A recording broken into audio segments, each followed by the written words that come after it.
আসসালামু আলাইকুম দোস্ত। গার্নাচো ম্যানচেস্টার ইউনাইটেড স্টার বয় আলেহান্দ্রো গার্নাচোকে নিয়ে শেষ সপ্তাহে এসে ট্রান্সফার মার্কেট বেশ উত্তপ্ত হয়ে উঠেছে।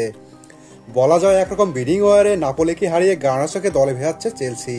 সো চলুন দেখে নেই কোথায় যাচ্ছেন স্পিড স্টার গার্নাচো। সর্বশেষ আপডেট। দোস্ত, ব্যক্তিগত ব্যস্ততার কারণে বেশ কিছুদিন ভিডিও আপলোড করতে পারেনি, তার জন্য দুঃখ প্রকাশ করছি। তবে এখন থেকে নিয়মিত ভিডিও পাবেন। হোপফুলি আগের মতোই পাশে থাকবেন, সাপোর্ট করবেন। ওয়েলকাম সবাইকে ফুটবল সামারে। ফ্রেন্ডস, উইন্টার ট্রান্সফার মার্কেটের একদম শেষ সপ্তাহ চলছে। 3 ফেব্রুয়ারি ক্লোজ হতে চলছে ওয়ার্ল্ড ফুটবলের সবচেয়ে জনপ্রিয় লিগ ইংলিশ প্রিমিয়ার লিগের উইন্টার ট্রান্সফার উইন্ডো। আর এই মুহূর্তে ইপিএল ট্রান্সফার মার্কেটে টক অফ দ্য টাউনে পরিণত হয়েছেন Alejandro Garnacho. Transfer group Fabrizio Romano, Gaston Edul সহ আরও অনেক রিপোর্ট অনুসারে গার্নাচোকে নিয়ে একদম বিডিং ওয়ারে নেমেছিল ইংলিশ জায়ান্ট ক্লাব চেলসি ও সিরিয়া জায়ান্ট ক্লাব নাপোলি।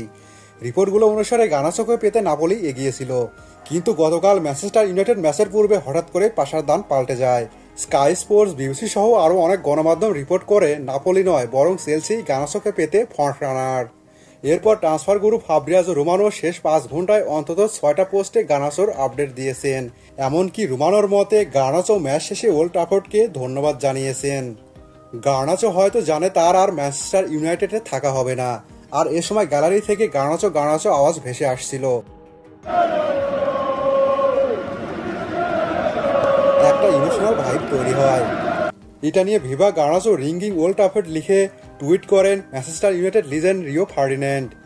অপরদিকে আর্জেন্টিনার বিশ্বস্ত সাংবাদিক গ্যাসন ইদুল জানিয়েছেন চেলসি অলরেডি গার্নাচোর জন্য বিড করেছে। চেলসি ও ম্যানচেস্টার ইউনাইটেডের মধ্যে নেগোসিয়েশন চলছে। ম্যান ইউ চাচ্ছে 70 মিলিয়ন ইউরো। যাই হোক, আবার ফিরে আসি ট্রান্সফার গ্রুপ ফাব্রিয়াজো রোমানোতে। দ্য টেলিগ্রাফের বরাতে সর্বশেষ রোমানো জানিয়েছেন গার্নাচো চেলসিকে অলরেডি ইয়েস বলেছে, অর্থাৎ ব্যক্তিগত শর্তে রাজি হয়েছেন। সো বুঝতেই পারছেন আলেহান্দ্রো গার্নাচো এখন চেলসির নিঃশ্বাস দূরত্বে। যে কোনো মুহূর্তে ফাব্রিয়াজো রোমানোর বিখ্যাত হিয়ারোইগো শুনতে পারেন। কিন্তু এখন প্রশ্ন হচ্ছে তার চেলসিতে যাওয়া ঠিক হবে কিনা। আমি ব্যক্তিগতভাবে মনে করি নাপোলি থেকে চেলসি গার্নাচোর জন্য বেটার অপশন। তাছাড়া ইংলিশ প্রিমিয়ার লিগে যে হাইপ থাকে তা সিরিয়াতে নেই। এছাড়া চেলসি ক্যাপ্টেন এনজো ফার্নান্দেজেরও ভালো একটা সাপোর্ট পাবেন গার্নাচো। তবে হ্যাঁ, চেলসি একাদশে সুযোগ পাওয়া তার জন্য বড় একটা চ্যালেঞ্জ হবে। কিন্তু আপনাকে বড় খেলোয়াড় হতে হলে এই চ্যালেঞ্জ তো নিতেই হবে। গতকাল রাতের ম্যাচে গার্নাচো কোনো গোল অ্যাসিস্ট না করলেও ছিলেন ম্যানচেস্টার ইউনাইটেডের সেরা খেলোয়াড়। এটা ঠিক গার্নাচো শুরুটা যেমন হয়েছিল সেই ধারাবাহিকতা ধরে রাখতে পারেননি। তবে বয়স মাত্র 20।